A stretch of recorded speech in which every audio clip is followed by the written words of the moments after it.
Again, I don't know Paula Deen's heart. I don't. But she doesn't sound racist. She doesn't sound like a monster. She doesn't sound like the person, the people that want $1.25 million from her want you to believe. And the media wants you to believe is lurking at the Paula Deen industrial cooking complex. I mean, she's so racist that she voted and campaigned for Barack Obama. Now, over the weekend, Bill Maher stood up for her. Here's what he said. But I also think people shouldn't have to lose their shows and go away when they do something bad, you know? It's just a word. It's a wrong word. She's wrong to use it. But do we always have to make people go away forever? If they use that word, yeah. Really, they have to go away? They got to go away. I disagree. So do I. And I'm no fan of Bill Maher. Many of his opinions disgust me. In fact, let me use the main opinion that first disgusted me. In 6 days after the World Trade Center had been blown apart, they were still digging for bodies, he said this. We have been the cowards, lobbing cruise missiles from 2,000 miles away. That's cowardly. That is a Staying in the airplane when it hits the building. Say what you want about it, not cowardly. Okay, not cowardly. He said that on ABC television 6 days after the World Trade Centers came down. He was fired for that 15-second clip. I was newly on talk radio nationwide, and I defended him. I defended him, not a popular stance, not something I did for ratings. That, can you imagine, put yourself back, if you don't remember this, put yourself back in those days. And here's a guy on talk radio you've never heard of before saying, wait a minute, you don't fire him. He has the freedom to say those things. I took serious heat from conservatives on talk radio for defending him then. But I stand on principle. And when you go down the road of suppression, discouraging people from speaking their minds, striking terror in the hearts, and being a slave to political correctness by making them all go away, you're engaging in McCarthyism. And we regress as a society and become less free. Well, we can't become much less free and still be free at all. How can people advance if we suppress any thought? How can we advance if we train people not to rock the boat? I want you to know, I'm not putting the N-word in any category close to great thought, but if man isn't free to speak, if he is afraid to speak words, whether they are politically incorrect or because they are offensive or because they're just not fashionable scientific thought, whether it be Darwinism or climate change or creationism, we stop being the nation we want to be and start being the nation people should fear. Where would the world be if Columbus and Magellan and other world explorers believed conventional wisdom that the earth was flat, or they were told, that's it, you're not going anywhere, to jail with you? Where would we be if Martin Luther King didn't speak and challenge segregation and racism? Where would we be if everyone in the world thought in the box?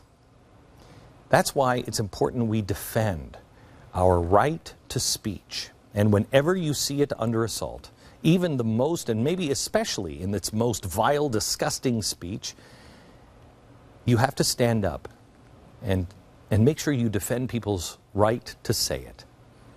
That's why I defended Bill Maher.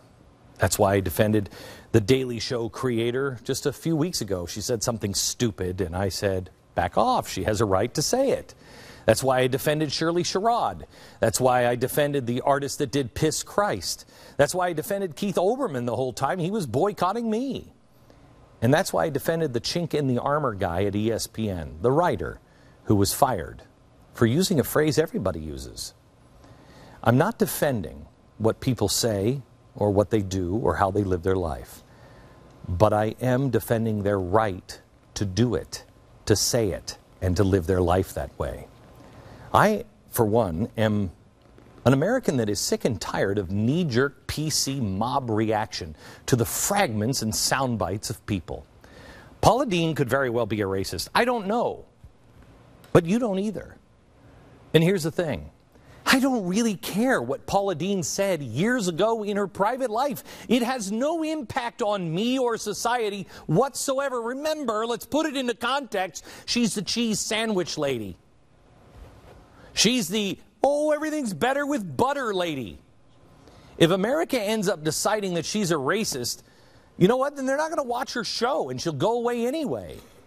Instead, the Food Network caved and contributed to the growing un-American atmosphere of fear and silence. Hello, Joseph McCarthy. We're here, gang.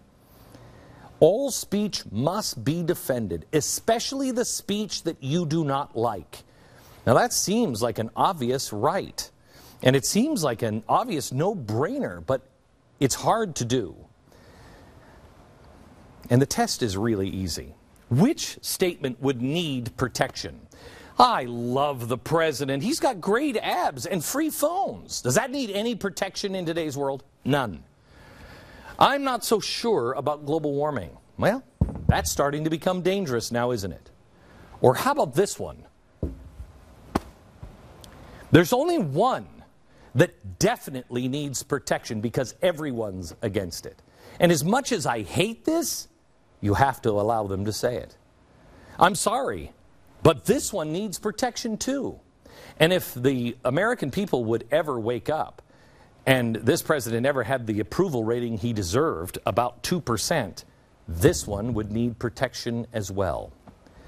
It is the First Amendment, and it is our most important. That's why it's first. It's the backbone that keeps a people and a nation free. We need more speech, not less speech. And what the liberals who join in the boycotts of conservatives like me don't understand is you will be next. At some point, you're at the end of the food chain, and they come after you as well.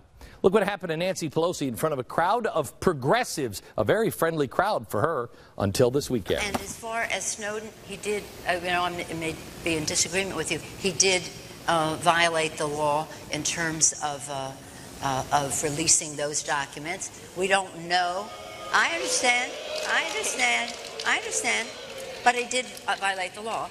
And the fact is that again, we have to have the balance between security and privacy.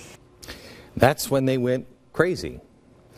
These people have created a nice little problem for themselves. They have abandoned every liberal principle for every progressive principle. And that means controlling people. They've targeted me and Fox and the Koch brothers and Karl Rove and the teabaggers and everybody else. But eventually, progressives run out of people to blame and they go after anyone who's not in power. And they go after liberals as well. Welcome to the America that you've helped create.